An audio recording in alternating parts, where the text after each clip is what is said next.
All right. So Thu, what was it like to start your character? How did you start?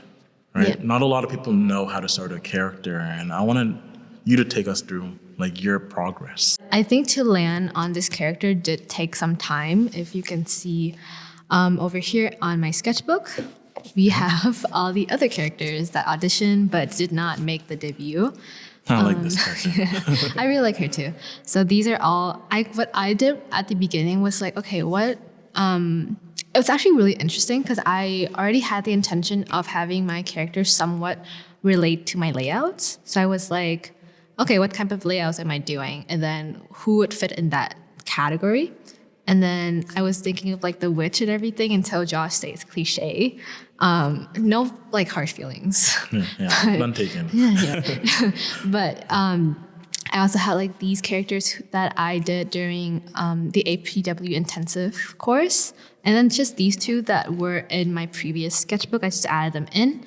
I find the easiest way for me to kind of start building a character just from like a blank page is to think about their job. It's just, I mean, everyone has their own ways of doing it, but I spend a lot of time like watching people, not creepy at all, but I spend a lot of time watching people and their job and how that really influenced the way they dress, the way they walk, they talk, and like their room, and which is actually how it helped me with the layouts of the pirate. And then here I have like, you see the mailman and then security guard, a baker grandma, truck driver, mayor, like I really see like interesting details and characteristic in people with normal jobs, if that makes sense. Like none of these people are like royalties. They're not like spies or detectives. They're just people that I see like every single day. But like, I don't know, I feel a sense of connection with them in a way. So that's how I did it.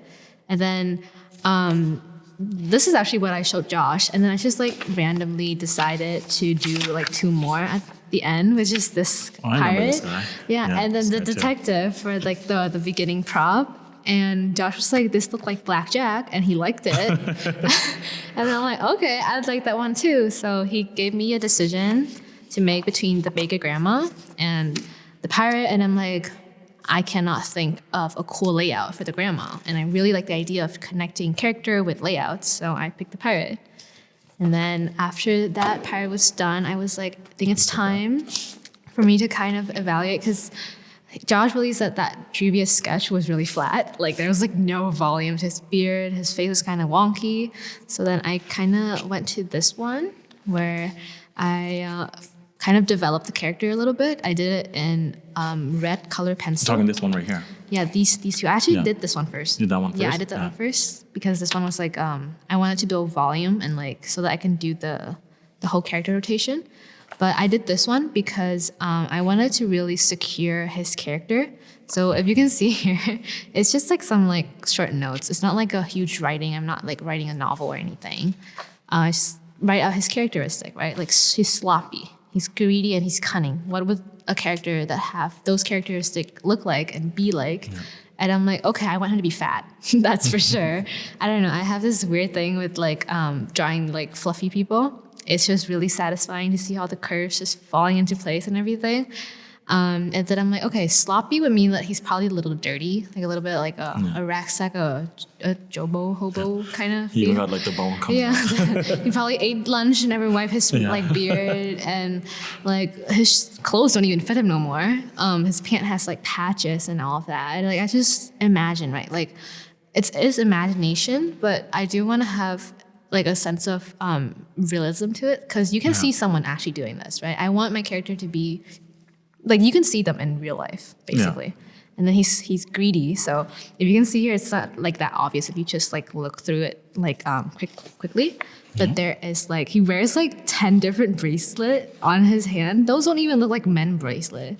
And then he's like 3 rings per hand.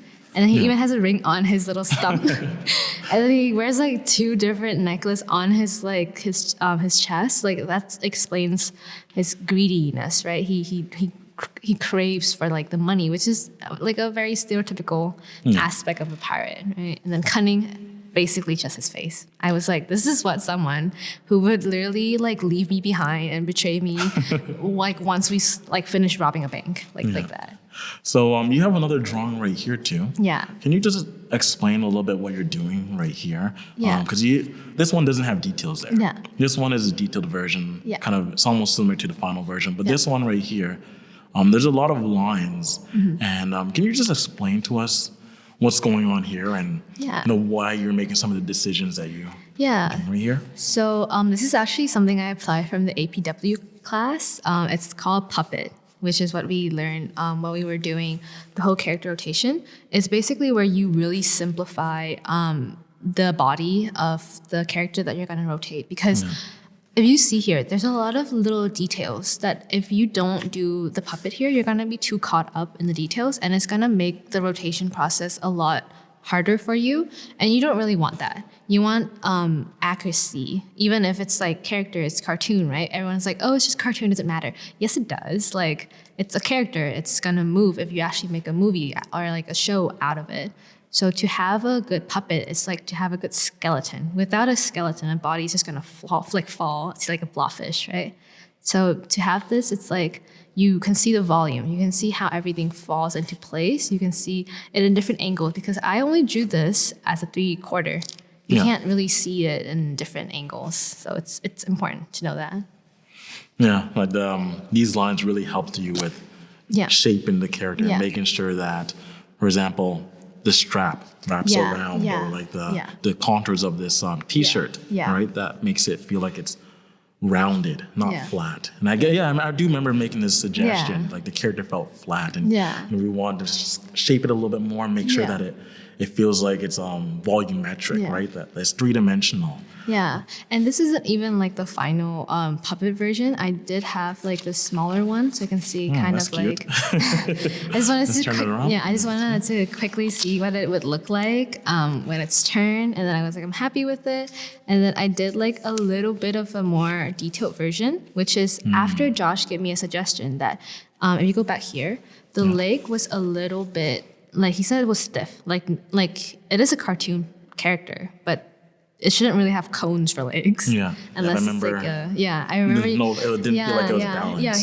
He was like, it's gonna like fall or tip over. There's like no back. It doesn't feel like a person almost. So that's how you see here. You can see like the back. See the little bum cheek, the little bend in the leg.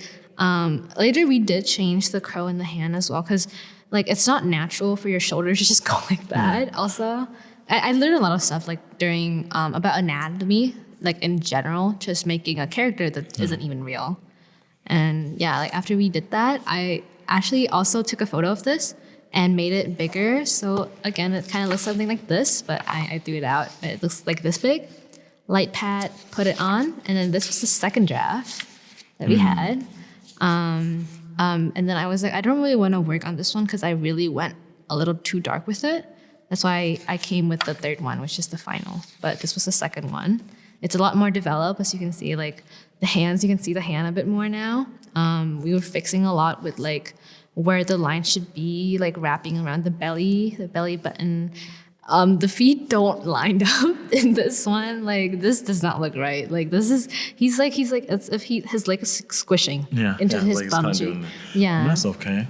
Yeah, I noticed you were doing a lot of the constructions to those ellipses that I remember you drawing them at the end of the course, those ellipses. I remember doing that. Like everything kind of comes back, but like you don't really recognize it, but then you kind of just apply a lot of the things that you do as like simple exercise. Like this, I erased it, but before that I had like a full circle around it so that you can see the form of it and all of that.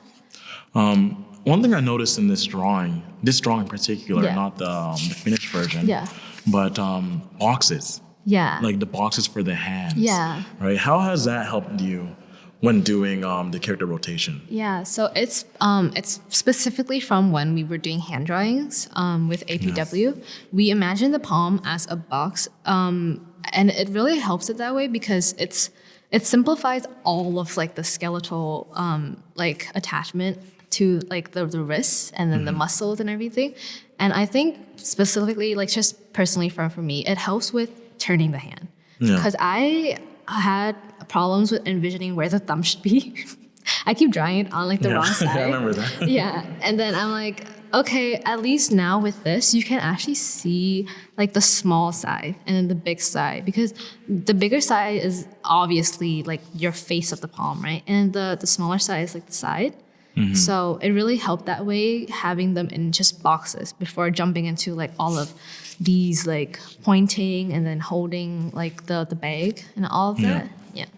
I just wanted to go back to the rough draft, or I guess you can call it the structural drawing, the turnaround. Yeah.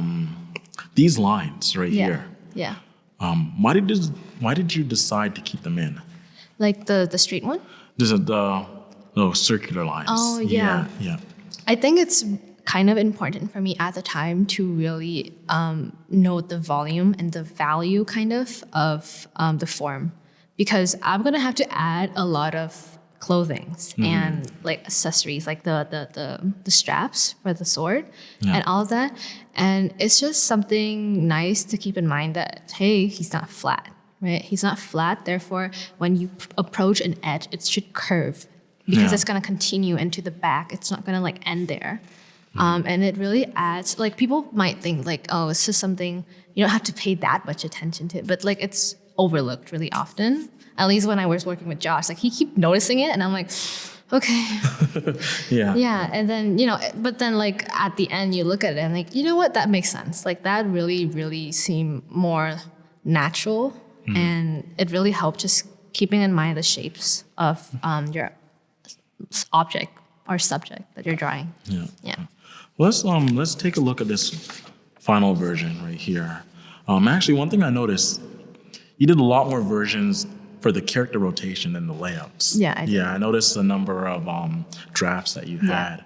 And with this final version right here, like I noticed you're getting into a lot of the detail, right? So making sure things are wrapping around. Just one simple question. What was the hardest thing about doing this character?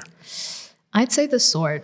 The sword? The sword was really hard. The sword and the feet. What would you say is the thing that you're most proud about with this character? The face. The face? The face was so consistent from like the first draft that I was like, I must be like advancing right now. Like I'm at a level that I will never imagine myself being at. Because I think a lot of people also have problem with it, where like when you turn a character, usually because they are comfortable with doing 3/4. Yeah. Once you turn it and you're like, oh my God, why does he look like that? And like it's really hard to keep the consistency. But I don't have it here. But while I was doing this, I actually had a separate piece of paper where I drew like lines, like alignment lines. Yeah. So I can align every single thing, because I don't want to miss out on anything, because I have a very picky teacher. So I now I'm taking offense. No, I'm just joking.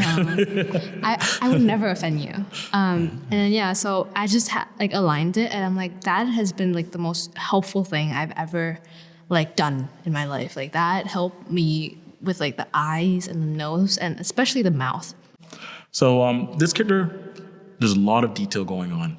How did you manage to not make it so cluttered, right? Like so that way the character there's not too many things in one area or distracting us from the face. How did you manage to fit everything in that you need and decide what you can just leave out? Yeah. So the thing is, I did actually made it clustered. Like Josh actually pointed it out to me, especially in this area. It's really hard to see now because I really tried to erase it, but you can kind of see like the markings. The problem was I followed the initial sketch of him doing his arm like the gorilla, and it ended up making his hand too close to the sword. And it was just like blocking all the vision. You're not really sure what you're seeing there. Like, okay, that looks like a sword, but is it though? And then it kind of helped. It made the circle that connects the strap really hard to kind of turn in the rotation. I didn't know how to like adjust the circle so that it would turn in like consistency. And I think the other thing was with the neck. We did change it. At first, I added a lot of jewelry and accessories on him because I really wanted to play with the personality thing. Like he's greedy, he's sloppy, he's cunning, right? But it was too much. Like you don't need that much to just portray a character. And one thing I want to touch on, the cleanup. Yeah. Just like what we were talking about with the layout. Yeah. Your cleanup has a fairly bit of a roughness to it, right? It's not super clean. One thing I notice when students clean up their drawings is they get in there with a laser and oh my god, clean it up and make sure it's all pretty. And that's great, right? But your process with cleanup, right? How was that? Like, did you end up having to do a lot of erasing? And I know this is just your last draft. You had this one right here, and then you worked on this one. But the erasing, right? Yeah. That process of erasing and then cleaning it up. Did you feel like a little bit insecure about the final drawing with your final cleanup, or was there were you just fine with it? Because again, like, you have a little bit of roughness in your drawing, and I think one thing that students often think is that their drawing can't have like the roughness in the cleanup lines. There's a lot of life in your cleanup drawing. I think it's because I personally watch a lot of Aaron Blaise videos. I love the roughness. I love that you can tell that he drew it with a pencil, because you're gonna have like blur stuff. You're not gonna go in there and spend like 2 hours just erasing all of like the blur like effects of the pencil. I just didn't go as hard because I don't have the energy to, and I don't have a sharpener, so I don't want to have to keep sharpening my pencil. So I think it's actually easier to go in with a softer like line, because if you make a mistake, you can just erase it. But if you like reach your final one already, you can just like lightly go over it, and then it will get darker eventually. You don't have to like just press onto it. I did not like the cleanup though. I'm very much a sketch person. When the cleanup was happening, I looked at this with pure hatred. Okay, not that I'm insecure about it. I thought he looked good, but I was just tired. It was 5 a.m. I am tired. It was like Christmas break. I need a break from all of this, but I'm like, I don't want to do it when like the school starts again, because I need to do like final tests and all of that. So. Yeah, it's just that. And actually, one question that I had, it's not relating to this drawing, but you brought up school. Oh, yeah. How did you manage to balance school with your portfolio? Yeah, that's a question a lot of people ask me. Even my family. My mom was like, "Are you okay?" Because I was really stressed during it. But I did really focus on making like a good plan. I'm someone, I know I'm really disorganized in the sense that I get overwhelmed really easy when it comes to like having too many tasks at hand. So I was like, okay, be realistic about this. How hard can you work in a day with 2 business class and an art class at school and like band work in the morning, Tuesday and Thursday? And I was like, okay, I can drop this class because I don't need that credit, which is something I recommend to my other friends who were doing this. It's like, if you can drop a class and like have more time to do your portfolio and not having to stress about everything, then drop it. I also realized that then it will give me a 3rd period spare. And then I use that time to go to the library at school for the first month, I think, before I finalize on like the sketch and the thumbnail process. I just go in there and I sketch as much as I can with like all the people I see in there, and just doing personal work, maybe drawing something from Pinterest, which is how I got to like all my personal work. And then at home, this is where the part it happens. If I ever have homework at school, I do them all in my spare. And then once I got the sketches and thumbnail approved by you, I just went home and then I work, and I always try to tell myself, go to bed before 12. That's kind of like my goal. Like I want to work hard, but I don't want to like, pass out along the way. And then one of the toughest decision that I made was during the Christmas break. I did not take the break. I worked throughout that 2 week. I think I only really took 4 days to fully just go and hang out with my boyfriend, my friend, and just going to places.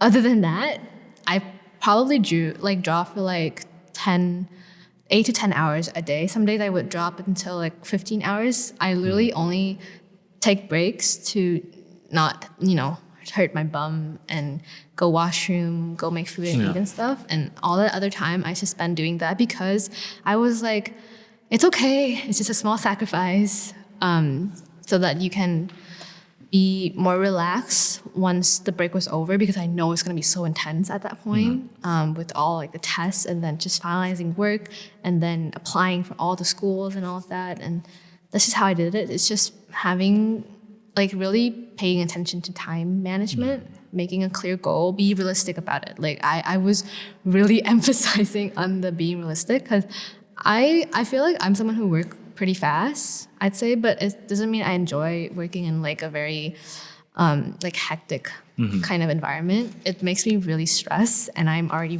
a very stress-prone person. So it's just planning, I'd say.